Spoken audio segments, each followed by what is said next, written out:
4199 নম্বর হাদিস বুখারীর 2464 নম্বর হাদিস। আনাস রাদিয়াল্লাহু আনহু বলছেন, আমি আবু তালহার বাড়িতে মদ পরিবেশন করছিলাম। তখন মদ জায়েজ ছিল, সবাইকে দিচ্ছি, গ্লাসে ঢেলে, পেয়ালাতে ঢেলে সবাই খাচ্ছে। এমন সময়তে মুহাম্মদ সাল্লাল্লাহু আলাইহি ওয়াসাল্লামের পক্ষ থেকে ঘোষণা আসলো, শোনো, আল্লাহ আজ থেকে মদ হারাম করেছেন।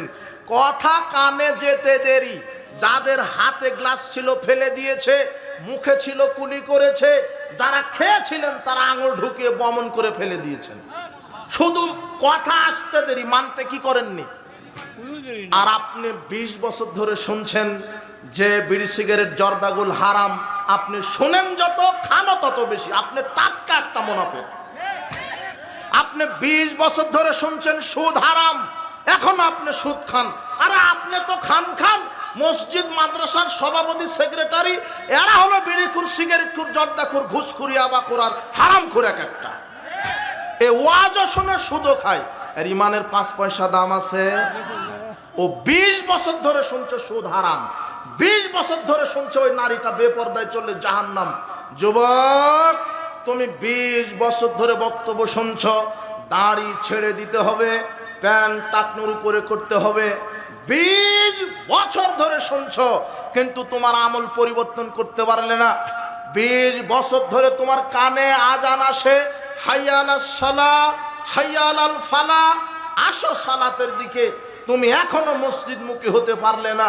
আফসোস, 20 বছর ধরে তুমি শুনছো দাড়ি ছেড়ে দিতে হবে, প্যান্ট টাকনুর উপরে করতে হবে, বিড়ি সিগারেট এগুলি হারাম, খেলে পরিণাম জাহান্নাম, হারাম খেলে জাহান্নামে যেতে হয়, হারাম দেহ জান্নাতে যাবে না। 20 বছর ধরে আপনি শুনছেন, অথচ আপনি আমল করছেন না। কিন্তু সাহাবীগণের 20 বছর নয়, 20 সেকেন্ড দেরি হয়নি। রাসূল সাল্লাল্লাহু আলাইহি সাল্লাম থেকে কিছু শোনার পরে সেটা মানতে কত সেকেন্ড দেরি হয়নি? 20 সেকেন্ড। আমি এটা বোঝাতে চাইনি, বোঝাতে চাচ্ছি যে সাহাবায়ে কেরাম মুহাম্মদ সাল্লাল্লাহু আলাইহি সাল্লামকে পাই টু পাই ইত্তেবা করেছে, অনুসরণ করেছে। সব ক্ষেত্রে, আপনি সব ক্ষেত্রে মুহাম্মদ সাল্লাল্লাহু আলাইহি সাল্লাম এমন একটা আমল করে যাননি যেখানে দলিল দিয়ে যাননি। সমাজের বুকে অনেক আমল চালু আছে যেগুলি দলিলবিহীন, দলিলই নাই। আর সাহাবীগণ বেদাতি কোনো আমলকে প্রতিহত করেছেন, বাধা দিয়েছেন, বিদাতি আমল। আর সমাজে এমন এমন আমল চালু আছে যার কোনো দলিলই নেই। ওই যে আবু জার